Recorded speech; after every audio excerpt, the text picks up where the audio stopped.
Hello আপুরা, আজকে আমি আপনাদেরকে দেখাবো কিভাবে ঘরে বসে ইজিলি কিছু ইনগ্রিডিয়েন্টস দিয়ে হেনাকন আপনারা তৈরি করতে পারেন। তো সেক্ষেত্রে একটা প্রথমে বল নিয়ে নিতে হবে, তার মধ্যে আপনারা যে কোনো ধরনের হেনা পাউডার ইউজ করতে পারেন আপনাদের পছন্দের মতো, যেটার কালার খুব বেশি আসে সেটা আপনারা চাইলে ইউজ করতে পারেন। এই পাউডারটা নিয়ে কোনো এক্সট্রা কোনো কিছু চিন্তা করতে হবে না, এটা আপনারা যে কোনো হেনা পাউডার দিয়ে বা অর্গানিক হেনা পাউডার দিয়ে আপনারা চাইলে ইউজ করতে পারেন। তারপর পরিমাণ মতো আপনারা সেখানে সুগার অ্যাড করে নেবেন। তো সুগারটা আমি বলে নিচ্ছি, হোয়াইট সুগার নিতে হবে। অনেকে ব্রাউন সুগারটা ইউজ করে, বাট ব্রাউন সুগারটার থেকে হোয়াইট সুগারটা খুব বেশি ভালো হয়। তো সেটা আস্তে আস্তে সুন্দর করে মিক্সড করে নেবেন। মিক্সড করার পর আপনারা যেটা আমরা চায়ের লিকার বলি, ব্ল্যাক টি বা চায়ের লিকার, সেটা আপনারা একটু একটু করে তার সাথে অ্যাড করে দিবেন। আর এমনভাবে অ্যাড করবেন যেন একদম বেশি পানি টেক্সচার না হয়ে যায়, সুন্দর করে দেখে দেখে আস্তে আস্তে অ্যাড করবেন। তার মাঝখানে আমি একটা কথা বলে নিব, যারা যারা আমার চ্যানেলে এখনও নতুন আছেন তারা অবশ্যই আমার চ্যানেলটাকে সাবস্ক্রাইব করে দিবেন আর নোটিফিকেশন বেল আইকনটিকে ক্লিক করে রাখবেন যেন যে কোনো ভিডিও দেওয়ার সাথে সাথে আপনাদের কাছে নোটিফিকেশন চলে যায়। আর যারা আমার চ্যানেলে সাবস্ক্রাইব করে রেখেছেন তাদের জন্য অসংখ্য ধন্যবাদ। তো এখন এইভাবে সুন্দর করে মিক্সড করে নেবেন। মিক্সড করতে হবে ভালো করে, যেন কোনটার টেক্সচারটা খুব ভালো হয়, হাতের ডিজাইন খুব সুন্দর হয়, তার জন্য খুব সুন্দর করে আপনাদের মিক্সড করতে হবে। অবশ্যই খুব ভালো করে যত্ন সহকারে মিক্সড করবেন। আর কোনো ইনগ্রিডিয়েন্টস লাগবে না, আপনারা চাইলে এসেনশিয়াল অয়েল ইউজ করতে পারেন, বাট যদি না ইউজ করেন কোনো সমস্যা নেই, আপনারা চাইলে এগুলো ইনগ্রিডিয়েন্টসই শুধু ইউজ করতে পারেন। তারপর এটা 12 থেকে 24 ঘন্টার জন্য রেখে দিতে হবে।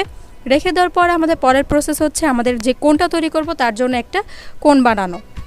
তার জন্য আপনার প্রথমে এইভাবে প্রসেসিং করে যে কোনটা আপনারা রেডি করে রেখেছিলেন, 24 ঘন্টা রেখেছিলেন, সেটাকে এটার ভিতরে দিয়ে এভাবে টেনে আপনাদের কোণের ভিতরে প্যাকেটিংয়ে আনতে হবে, যেন আমাদের যখন কোনটা তৈরি করব তার জন্য যেন ইউজ করতে সুবিধা হয়। কারণ বাটি থেকে নিয়ে নিয়ে ইউজ করলে কোনটা নষ্ট হতে পারে, বা যেই একটা এটাকে করার মাধ্যমে কি আপনাকে ছেঁকে নেওয়া হয়, যে কোনো দানা টাইপের কিছু থাকে কিনা তার জন্য এটা ছেঁকে নেওয়া হয়। এর জন্য এই প্রসেসটা করা, আপনারা চাইলে ডিরেক্ট করতে পারেন।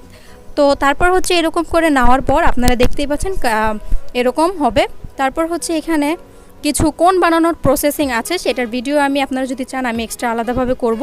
এরকম র্যাপিং পেপার নিয়ে আপনারা চাইলে এখানে এভাবে কোন করে ট্যাপ পেঁচিয়ে আপনারা এভাবে কোন বানাতে পারেন বাসায় বসে। আপনারা আলাদা কোনো ভিডিও চান কিনা অবশ্যই আমাকে জানাতে ভুলবেন না।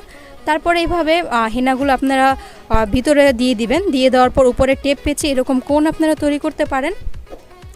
কোন তৈরি করার জন্য আপনারা বাসায় ইজিলি এটা করতে পারবেন। যদি আলাদা কোনো ভিডিও চান অবশ্যই আমাকে কমেন্ট করে জানাবেন। আজকে জাস্ট আমি অর্গানিক হেনা কীভাবে মেক করে বাসায় আমি শুধু সেটা আপনাদের সাথে শেয়ার করেছি।